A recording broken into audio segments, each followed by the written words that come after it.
got the best content in the world. Just produce everything. I don't even need to read the scripts. Just post as much as we can. Excuse me, sir. I think we're kind of running low on capital. We might want to ease off on some of this. Can't even hear you right now. I just need another hot dating show to come out. Sir, I think we're actually going to run out of money if we keep spending like this. Well, it's fine. Just raise the prices. Of course, just raise everyone's subscription. It'll be fine. Nothing to worry about. Don't you think if subscription prices get a little bit too high, people might start canceling? I mean, Disney Plus is entering the picture. Frickin' Apple has a service now. Nah, don't worry about it. We're not gonna run out of anything. We can... Where's the cash? Where are we getting this money from? Sir, I apologize, but a bunch of people ended up canceling their subscription. Oh, well, it's probably because they're sharing their passwords too much. We need to stop letting people use Netflix in more than one household. I don't think that's honestly the problem, sir, but I would prefer it if we could go back That's right, we need to lock in IP addresses to Netflix accounts and ensure that no one is watching this content outside of the home, and if people are, let's charge them more for that, and we'll get more of our money back. You didn't check the stock price this morning, did you, sir? No, I did not. Am I supposed to? Oh my god. Let's begin.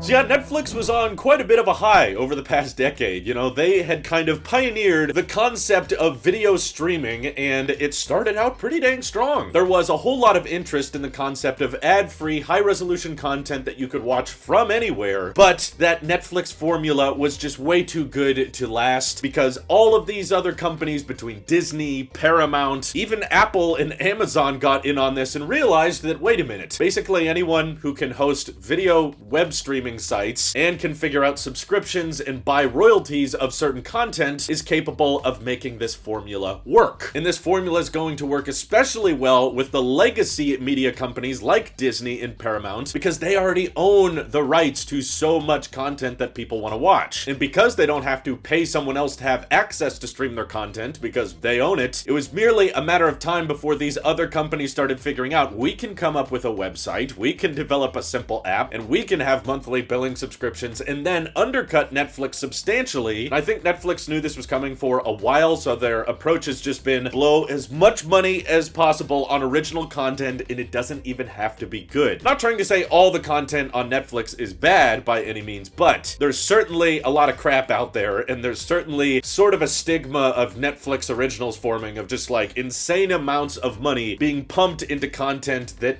a lot of people don't like or disrespects the original source material. And sure, you know, every once in a while you'll get your Tiger Kings and your Stranger Things, but for the most part, I think the main reason a lot less people are sticking around with Netflix is because statistically they're basically the most expensive video streaming platform, and they don't have a lot of that quality content people are looking for these days. Every year the price kept getting higher and higher, and the latest round of price hikes was particularly bad. Now, if you want to watch content at 4K, you gotta pay $20 a month, and over $15 a month just to watch at 1080p, and that's only with 2 screens at a time. This is not particularly good when you've got HBO Max at $15 a month and you've got Disney Plus still under $10 a month. Apple TV Plus, ironically the cheapest, which Apple is usually never the cheapest in any market, but $5 a month for 6 different accounts, all playing content at 4K HDR surround sound. So sure, the amount of content on that platform is not as strong, but Apple is very much leaning into that quality emphasis, not so much the quantity. And unfortunately, based on the last earnings call, Netflix does not seem to have a firm grasp on how to turn this subscriber loss around. So that's what's kind of sparked this entire sell-off of stock, is because people were expecting Netflix to report a certain number of growth, but in Q1 of this year they reported 200,000 less people have subscribed, meaning there's a bunch of people canceling, and they said it's probably gonna be like 2 million people canceling in Q2, which not only means that they're raking in less money now, but they're actually expecting for this situation to continue to get worse. I appreciate the honesty. I appreciate them coming forward and say, yeah, this is probably not turning around, because based on the earnings call, they really have no plans on making prices that much cheaper. There's a lot of pressure from investors to offer a cheaper ad-supported plan, but Netflix fundamentally has been so anti-commercial from the beginning. They never want to have ads, and they've advocated many times in the past, we will not run ads on the platform. But at this point, with Comcast doing it, it with Peacock and Paramount doing it with more affordable plans. Hulu even has an ad-supported plan that's cheaper. A lot of people are like, this might be the only way you can get people to keep their Netflix subscriptions, is to just have a cheaper ad-supported plan. But Netflix for $9 a month won't even give you high-definition streaming. That entry-level plan is insulting to me, that you would restrict content to 480p and charge people basically $10 a month, one screen at a time. Like, how dare you try to paywall 1080p in 2022? How is there someone doing that? But frankly, I'm pretty grateful that we're seeing a loss in subscriptions, because it's saying something about consumers putting their foot down with this subscription thing. Like, I've been trying to cancel as many subscriptions as possible and, downgrading my iCloud storage if I can, and I think a lot of consumers are getting fed up with the number of subscriptions piling up on top of each other. And of course, it's become a very common statement that this is basically just turning into cable TV again. But seeing this number of cancellations, I think, should send a message out there to Apple, to Amazon, to Disney, to Comcast, to Peacock, and everybody in the streaming service game, which is that there is a limit to what people are willing to pay for these services. And especially if you don't have the content they're interested in, you're gonna see massive cancellations, especially if you try to pull the insane price gouging that Netflix is trying to get away with right now. I appreciate them being honest about the cancellations continuing, because they've said that there's basically 100 million subscribers that are sharing their passwords with other people, so that, you could have one Netflix account, but someone watching content at their house, watching content on the road. And Netflix is saying they want to crack down on that, and they're testing a feature that's going to prevent people from watching Netflix outside of a single household by, like, tracking your IP address or your location. So this might end up causing a surge in VPN subscriptions, but I personally think this is a terrible idea, and it shows how disconnected Netflix is from the reality of the situation. Because in my mind, like, the people who are sharing Netflix passwords, I'm guilty of this as well. Like, a friend came over, signed into their Netflix account on our TV, and we still occasionally use it. We don't want to overwhelm the number of screens being used simultaneously, but for the most part, there is, yes, a lot of password sharing going on. Those people who are using other accounts for Netflix are only using other people's accounts because they're not interested in paying for Netflix. If you try to paywall that, and if you try to start saying, hey, okay, if you're using someone else's account, you better pay up, you